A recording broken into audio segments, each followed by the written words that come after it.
Pale Simba kuna kijana anaitwa Morris Abraham. Huyu ni central midfielder. Vile vile anaweza kucheza kama kiungo mshambuliaji. Bwana, ile ni mali. Simba amepata mchezaji.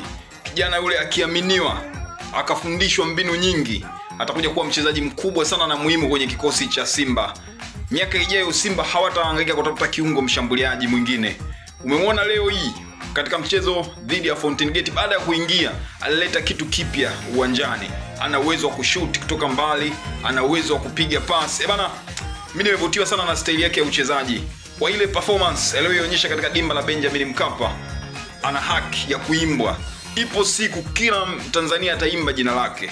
Yule ni kijana Mtanzania, anatakiwa apewe support, ongezwe ama apongezwe, apewe munkari ya kutosha ili aweze kufanya vizuri zaidi.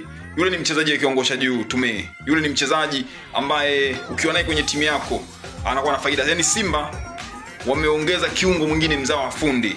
Kikubwa kwa upande wa Simba ama kwa walimu wa Simba, waendelee kumpa nafasi ya kucheza.